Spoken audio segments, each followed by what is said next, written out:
बहुत अभिमान है स्वयं पर। हाँ, अभिमान मूर्खों का व्यसन होता है देवी, और वो व्यसन मुझे अभी तक लगा नहीं, परंतु उस व्यसन का प्रभाव आप पर अवश्य दिखाई देता है। इतना अहंकार! अरे आपके साथ विवाह करने वाली स्त्री केवल अश्रु बहाएगी। मेरी जीवन संगनी की चिंता करना छोड़िए, परंतु इतना अवश्य दिख रहा है कि जिससे भी आपका विवाह होगा उस पुरुष के मुख पर कभी मुस्कुराहट नहीं आएगी। बड़ी बात।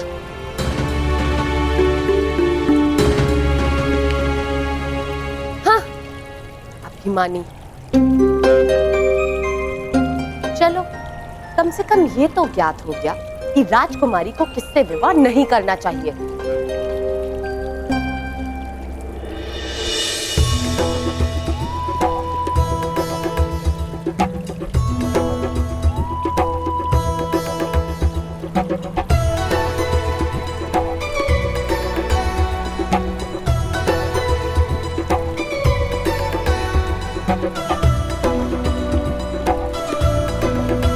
इस अभिमानी के स्पर्श से ये फूल कैसे खिल गया?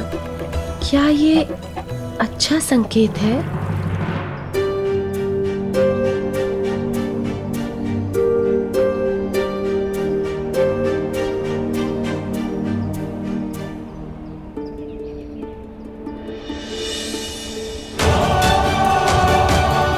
ये फूल कैसे मुरझा गया?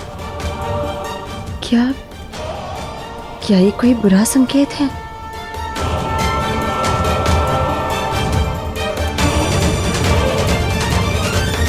यहाँ मैं बैठूंगा।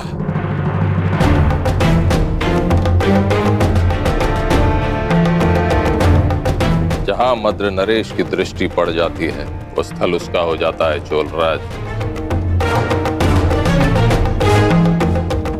अब ये स्थान मेरा है। यहाँ सर्वप्रथम मैं उपस्थित हुआ था और इस स्थान पर तुम बैठना चाहते हो ताकि कुमारी भानुपति की दृष्टि सर्वप्रथम तुम पर पड़े, लेकिन हम ऐसा नहीं होने देंगे। इस स्थान पर हम बैठेंगे। आप दर्पण देखा करें चोलराज, दरिद्रता आपके मुख पर विराजमान है और आप इस प्रथम स्थान पर विराजने आ गए। कहीं ऐसा ना हो कि राजकुमारी भानुमति आपको देखते ही भय से मूर्छित हो जाए। आप हमारा अपमान कर रहे हैं। अपमान तो उसका होता है जिसका कोई मान हो। हम तो आपको अपमान के योग्य भी नहीं समझते।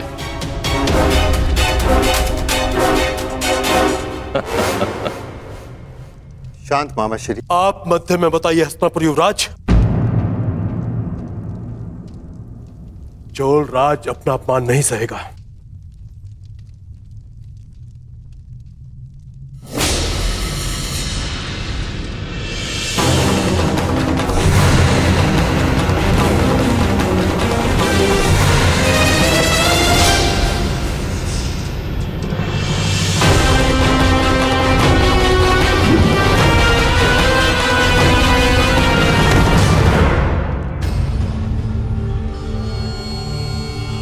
क्या हुआ चोलराज? उठो, प्रहार करो। मुझे क्षमा करें मद नरेश।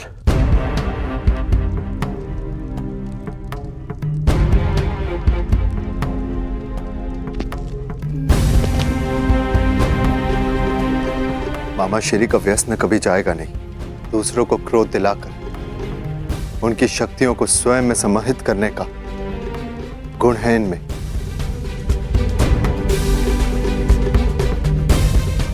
चलो अर्जुन।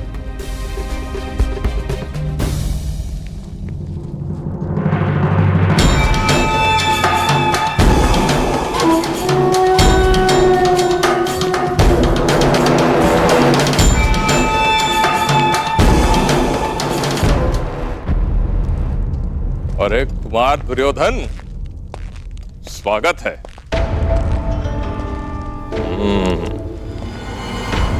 युवराज न बन पाने का क्षोभ आप स्वयंवर में विजय होकर दूर करना चाहते हो।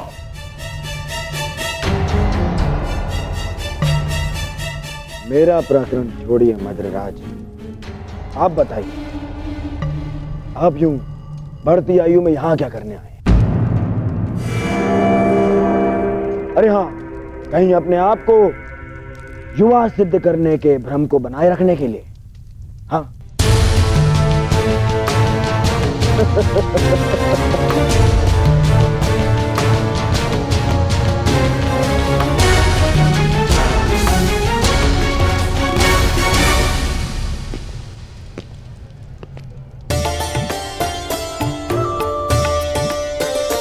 सखी, उसे देख रही हो? भूल से भी उसे मत चुनना अपना वर, बहुत ही अभिमानी है।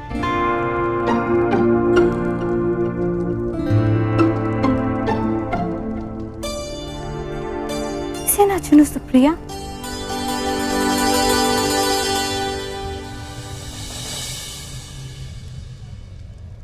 अब जाने दो, वैसे भी वो उनमें सम्मिलित है ही नहीं जो आपसे विवाह करने के इच्छुक हैं। तो इस पे तुम्हारा मुंह क्यों खिल उठा? लगता है जैसे उसे तुमने पहले से ही पसंद कर रखा है। नहीं सखी, ऐसा नहीं है।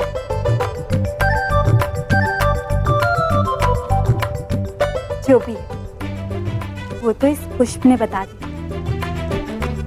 अब उसका नाम बता दो।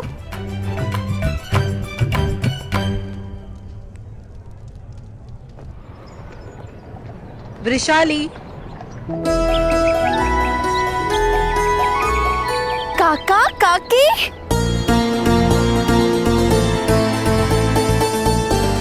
सौभाग्यवती शालिनी भाव। सदा सुखी।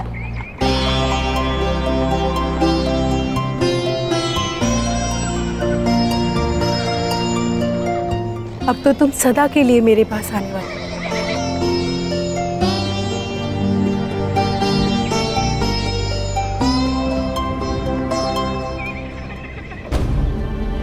काकी, पिताश्री नहीं आए?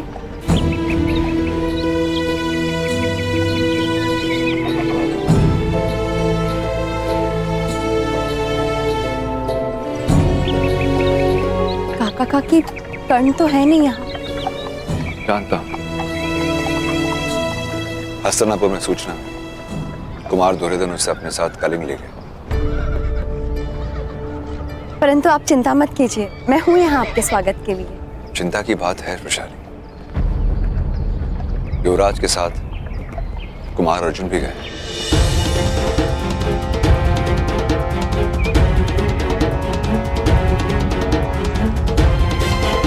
और वहां उन दोनों को रोकने के लिए ना महामहिम भीष्म है, नहीं आचार्य ध्रुव। कहीं कर्ण और कुमार अर्जुन के बीच कोई टकराव हुई, कुछ भी हो सकता है।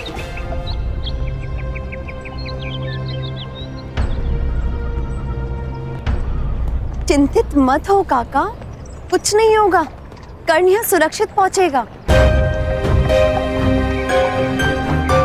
उसने वचन दिया है मुझे, पूर्णिमा की रात्रि तक वो यहाँ उपस्थित होगा। किसी भी परिस्थिति में वो अपना वचन नहीं तोड़ेगा, क्योंकि उसका नाम कर्ण है। नाम तो ज्ञात नहीं है सखी, किंतु अहंकारी अवश्य है। कलिंग की राजसभा में आप सभी आगंतुकों का हम स्वागत करते हैं। हमें आशा है कि आपकी सेवा में कोई त्रुटि ना हुई होगी। आज हमारी पुत्री कलिंग की राजकुमारी भानुमति का स्वयंवर है, इसलिए ना कोई चुनौती होगी और ना ही कोई स्पर्धा। आर्य पद्धति के अनुसार राजकुमारी भानुमति आपके समक्ष उपस्थित होंगी।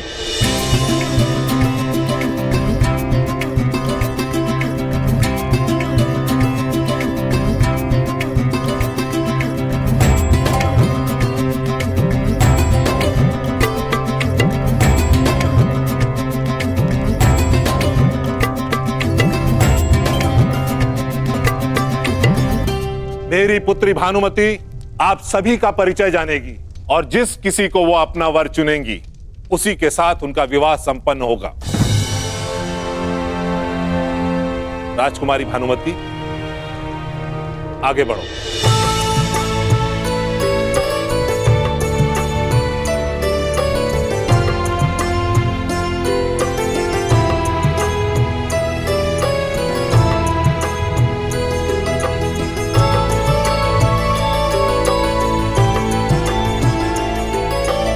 ये है मद्रुपति, महाराज शल्य, तलवार चलाने और मल्ल युद्ध में निपुण।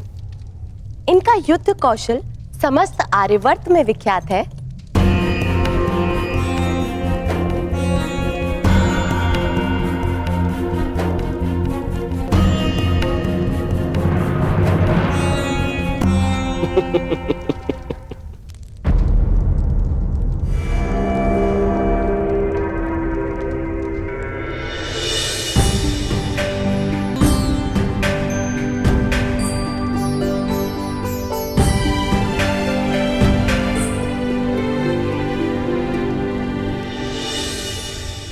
मित्रकर्ण, यही है वो जो मेरी जीवन संगिनी बनेगी।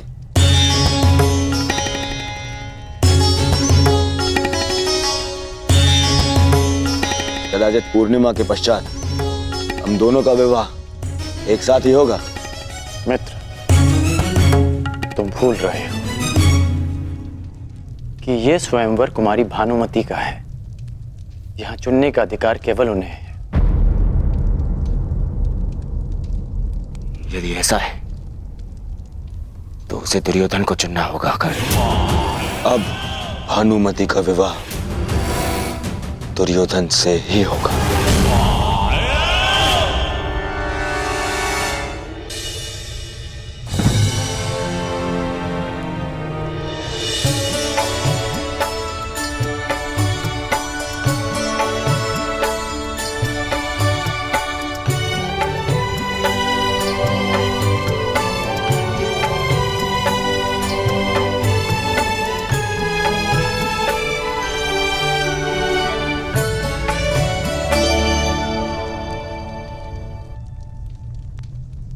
आप इनके पीछे क्यों खड़े हैं? कौन है आप?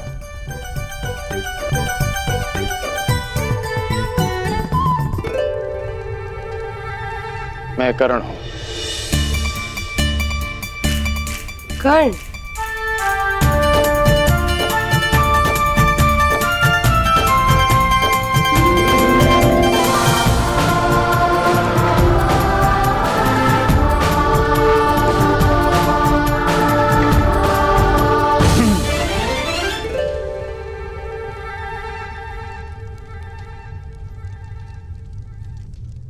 और ये है हस्तिनापुर कुमार, सम्राट धृतराष्ट्र के पुत्र।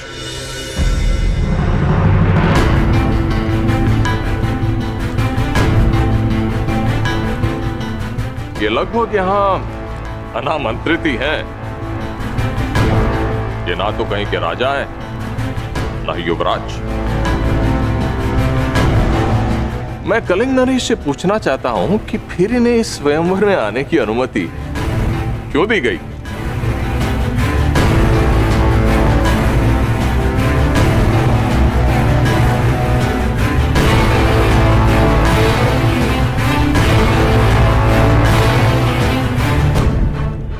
मैं कलिंग नरेश से पूछना चाहता हूं कि फिर इन्हें इस स्वयंवर में आने की अनुमति क्यों दी गई? इन्हें अनुमति मैंने दी है शल्यराज, सम्राट धृतराष्ट्र के अनुग्रह पर। उचित है। अब सम्राट धृतराष्ट्र करे भी तो क्या करे? अपने पुत्र के युवराज न बन पाने के दुख में उनके घावों पर लेप लगाने के लिए यहां भेज दिया। भाई, हम तो कहते हैं हमारी भानुमति का विवाह इन्हीं से करवा दीजिए। कदाचित विवाह के शुभ अवसर पर इन्हें मुकुट पहनने का सौभाग्य मिल जाए।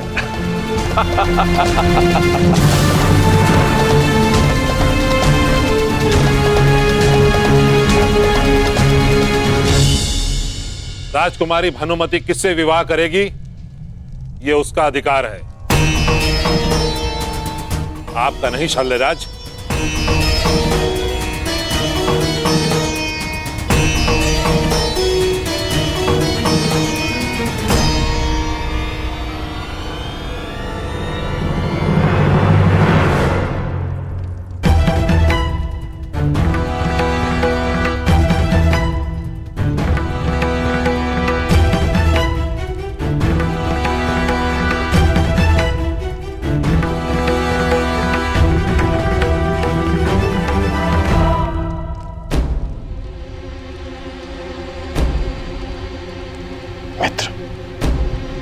अपने क्रोध पर नियंत्रण रखो।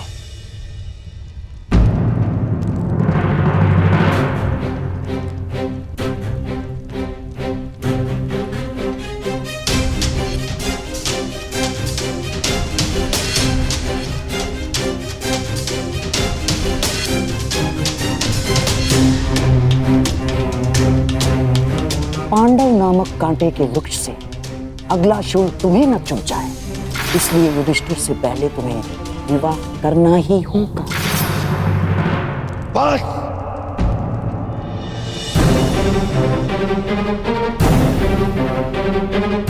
नहीं मित्र, मित्र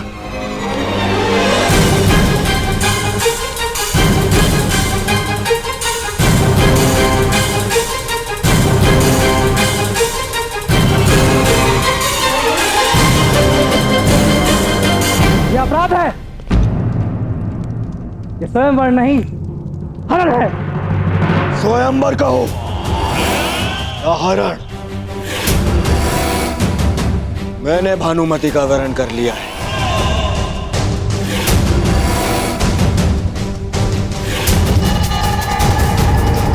और अब भानुमति का विवाह मुझसे होगा, दुर्योधन से।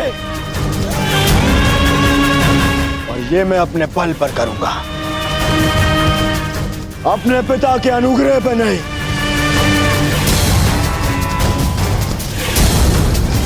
तुम में से जिसके भी बाहु में बल हो, वो मुझे रोकने का प्रयास कर सकता है। सावधान दुर्योधन!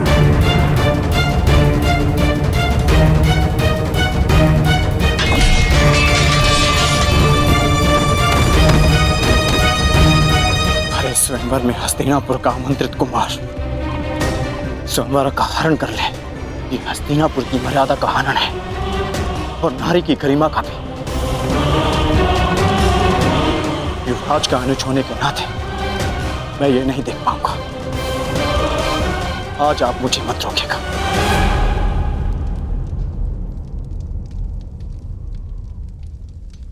सावधान दुर्योधन!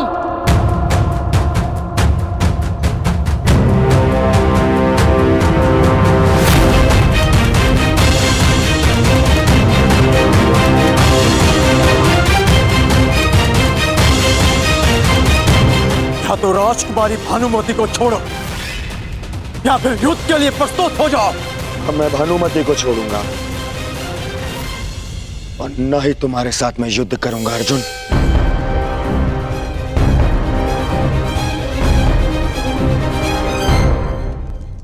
मित्रगण,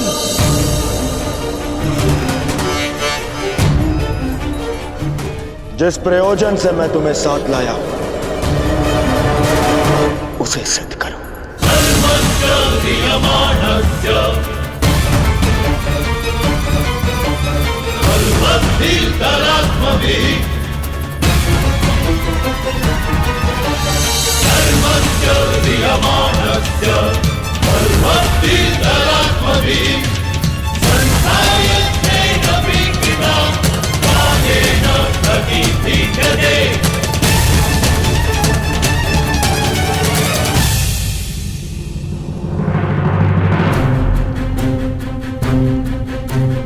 अर्जुन!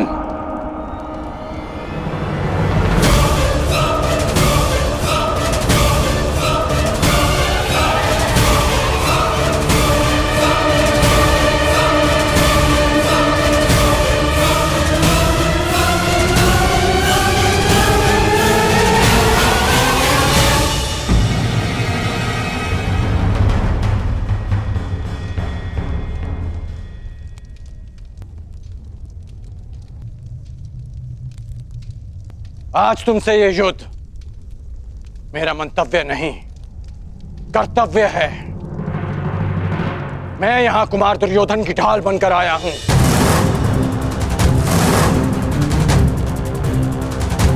आज हमारे बीच कोई नहीं, ना आचार्य द्रोण, ना पितामह, ना दिन बीतने की चिंता और ना ही किसी निर्दोष के मारे जाने का भय। हाँ, ये मेरे युद्ध की ललकार भी है और मेरे कर्तव्य की पुकार भी मुझे स्वीकार है।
अंगराज अंग हस्तिनापुर के अधीन है और हस्तिनापुर के युवराज होने के नाते मैं आपको आदेश देता हूं कि आप बाण नहीं चलाएंगे।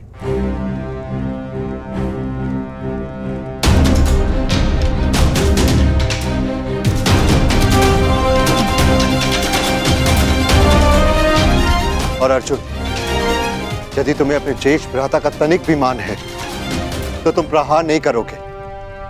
परंतु क्यों भ्राताश्री? क्योंकि हस्तिनापुर यदि हाथ है तो हम सब उसकी उंगलियां हैं, और एक ही हाथ की उंगलियां एक दूसरे को नहीं मारती।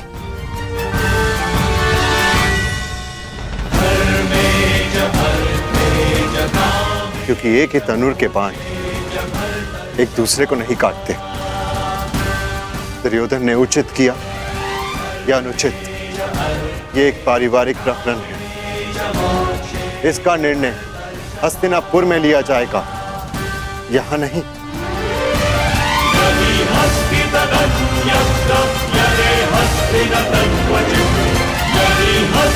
यदि यहां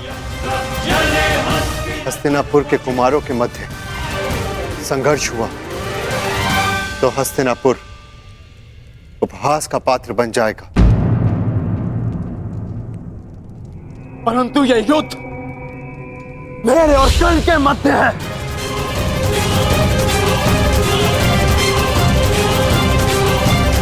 बाण नीचे करो अर्जुन।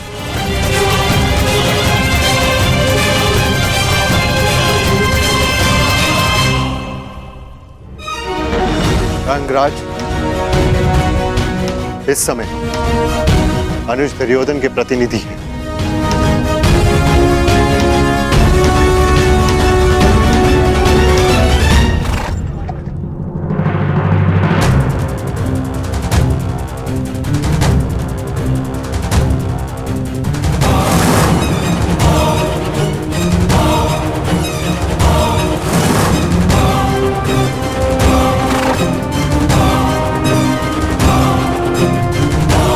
दुर्योधन,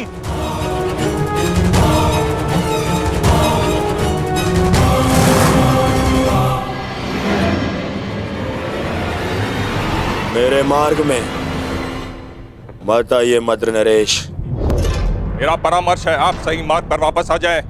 हस्तिनापुर कुमार राजकुमारी भानुमति को छोड़ दो या फिर अपनी धृष्टता का परिणाम भुगतने के लिए तैयार हो जाइए।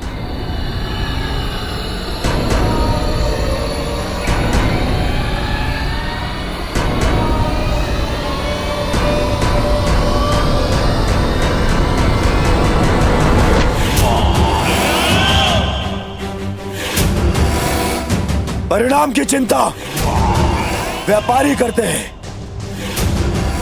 दुर्योधन केवल युद्ध करता है। तो फिर किससे युद्ध करना चाहते हो?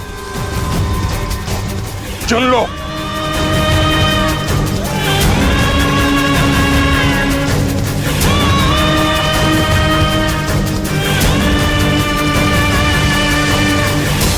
इससे, इससे और आपसे भी।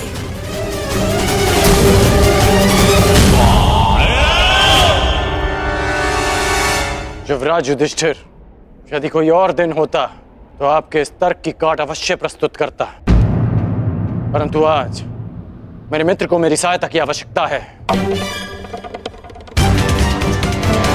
अर्जुन, जीवन लंबा है, आज नहीं तो कल एक दिन अवश्य आएगा जब हमारा अधूरा द्वंद्व अवश्य पूरा होगा।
रायगन, तो मेरी चिंता छोड़ो, भानुमति को रोको।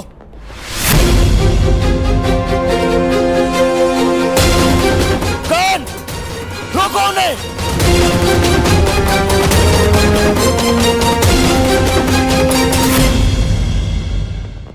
तुम्हारा मान और प्राण सुप्रिया का उत्तरदायित्व है।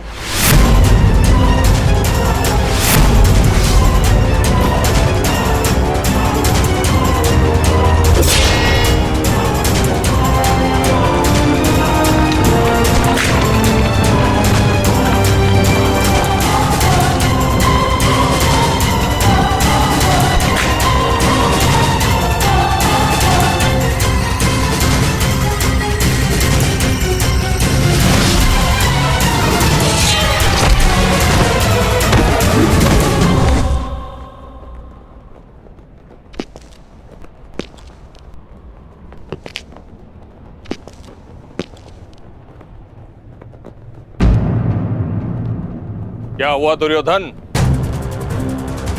बहुत बड़ी बड़ी बातें कर रहे थे और अपनी सहायता के लिए एक सूत पुत्र को बुला रहे। एक समय वो था जब गंगा पुत्र देवव्रत ने अकेले 3 काशी कन्याओं का हरण किया था, और आज 3 पीढ़ी पश्चात परिस्थिति ये है कि हस्तिनापुर के महाराज कुमार अपनी सहायता के लिए एक सूत पुत्र को बुला रहे हैं। मद्र नरेश! अरे दुर्योधन, क्या हुआ? क्रोध आ गया? आक्रमण करोगे तो करो,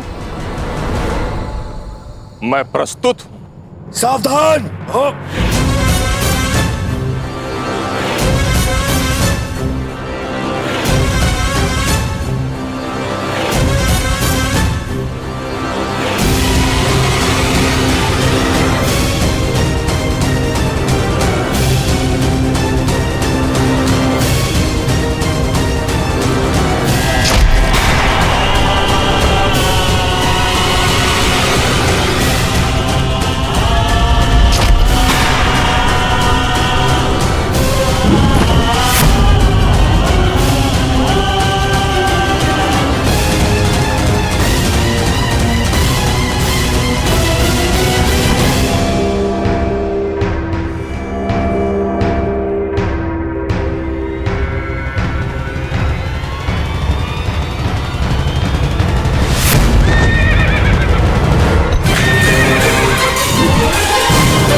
ना हिलने का प्रयास करना और ना राजकुमारी भानुमति को स्पर्श करने का, वरना अपने प्राण से जाओगे।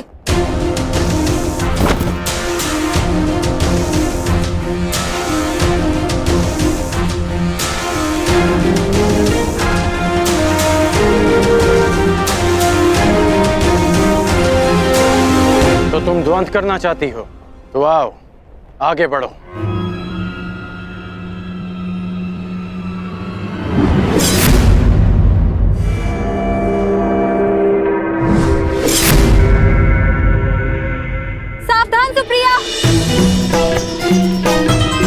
कुमारियों के हाथ में मेहंदी शोभा देती है, खड़क नहीं। और सच्चे वीर पुरुष को हरण करना शोभा नहीं देता।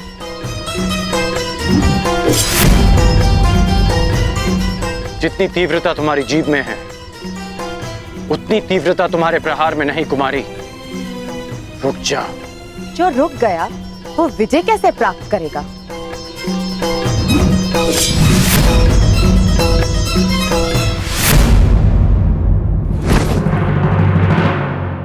शत्रु का क्रोध शल्य के जीवन का अमृत है।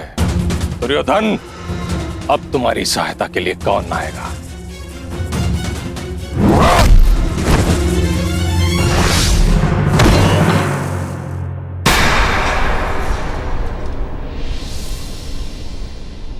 बस हुआ, खेल समाप्त।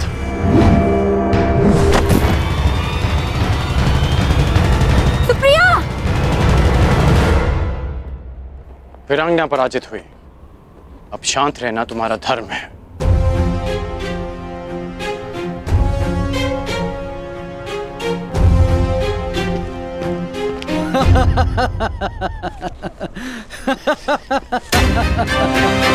बस करो हस्तिनापुर युवराज, क्यों कौरव वंश को लज्जा रहे हो?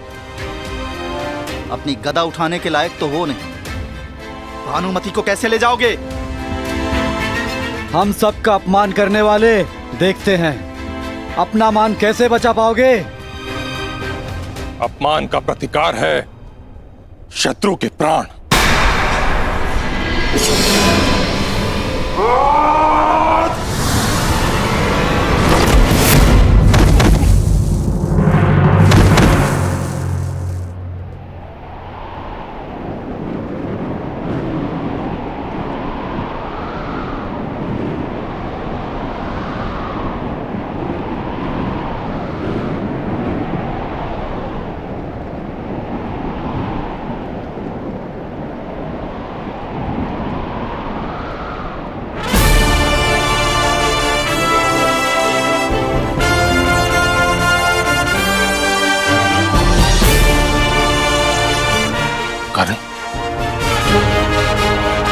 और मित्रता का केवल एक प्रमाण होता है,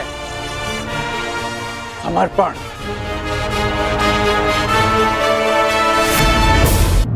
एक मित्र के लिए सबको शत्रु बना लेना मूर्खता है युवराज। जरासंध एक था, इसलिए तुम जीत गए। मगर हम अनेक हैं, हमें कैसे हराओगे?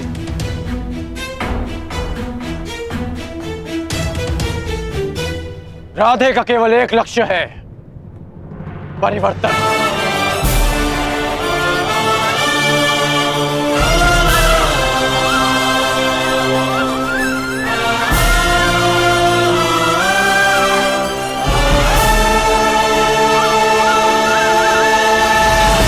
यदि किसी में भी बल है तो आगे बढ़ो।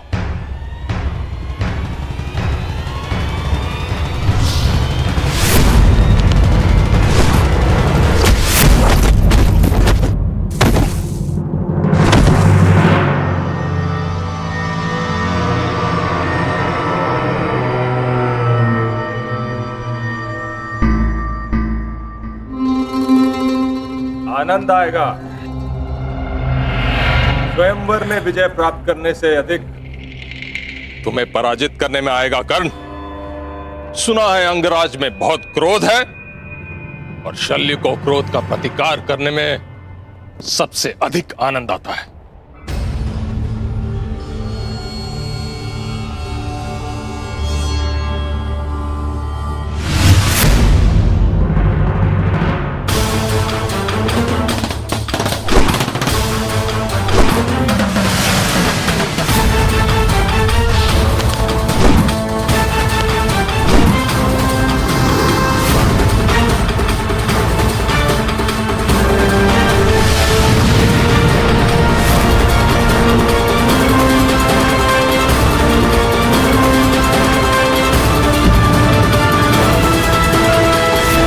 हट भी है।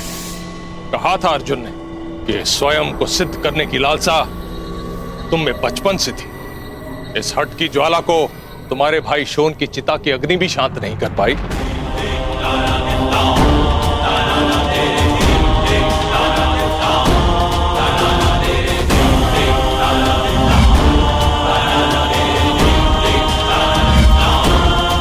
क्रोध आ रहा है कर्ण।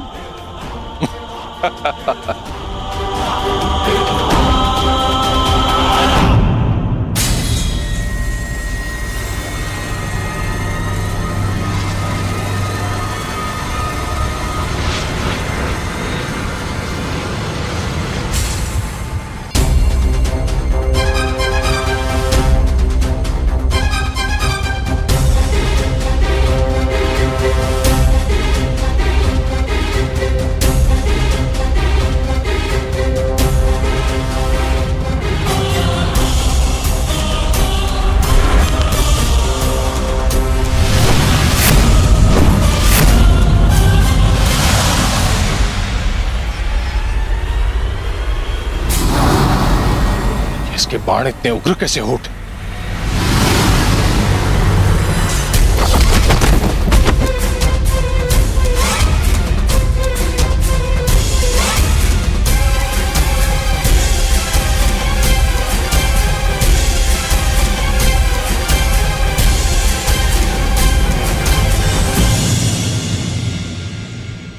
तुम्हारे क्रोध से मुझे शक्ति मिलनी चाहिए थी, फिर ऐसा क्यों नहीं हुआ? क्योंकि भले ही शत्रु द्वारा किया गया क्रोध आपका सबसे बड़ा शस्त्र है, परंतु शत्रु द्वारा उत्पन्न किया गया क्रोध कर्ण का सबसे प्रबल अस्त्र है। सूर्य और दीपक में जो अंतर है वही अंतर कर्ण और अन्य योद्धाओं में है। आज आपने सूर्य को सामान्य दीपक समझकर हाथ में लेने की भूल की। आज गुरु परशुराम का शिष्य कर्ण आपके सामने खड़ा है। वो गुरु परशुराम जिन्होंने मेरी दुर्बलता को, मेरे क्रोध को मेरी सबसे बड़ी शक्ति में परिवर्तित कर दिया। अब आप शक्तिहीन हैं। आप मेरे बाणों का तेज नहीं सह पाएंगे और ना ही मेरे नागपाश का बंधन तोड़ पाएंगे।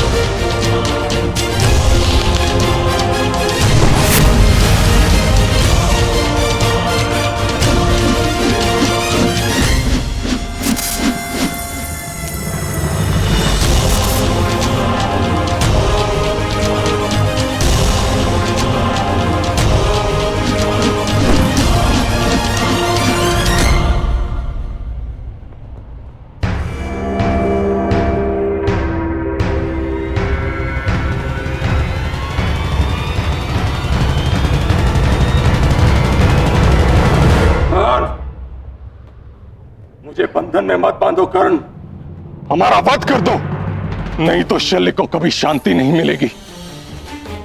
जैसे सूर्य को राहु के ग्रहण से सदा भय रहता है, अगर हम जीवित बच गए हम राहु की तरह तुम्हारी कुंडली पर छा जाएंगे कर्ण, सदा सदा के लिए तुम्हें ग्रास जाएंगे।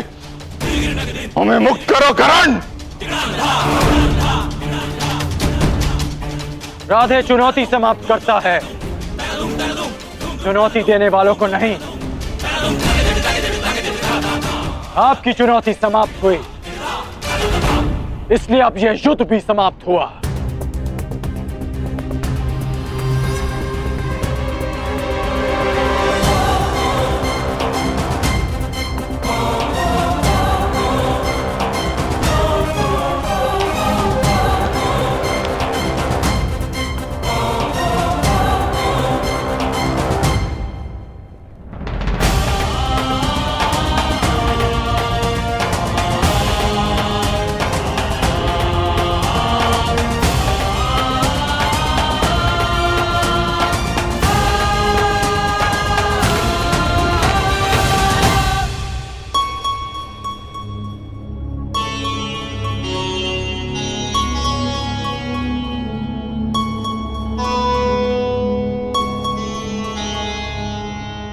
सखी, मैं तुम्हें छोड़कर कहीं नहीं जाऊंगी।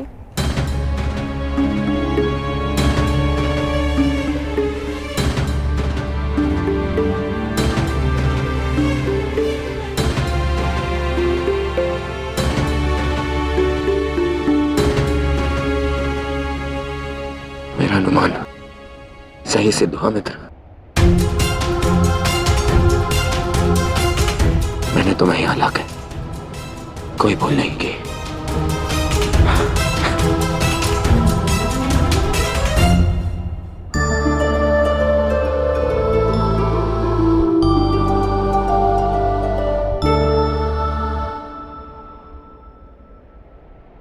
चंद्रमा की ओर देख के समय व्यर्थ मत करो करना। तुम्हें अभी एक और वचन को पूर्ण करना है। पूर्णिमा के पूर्ण होने से पूर्व हमें अंग प्रदेश पहुंचना है।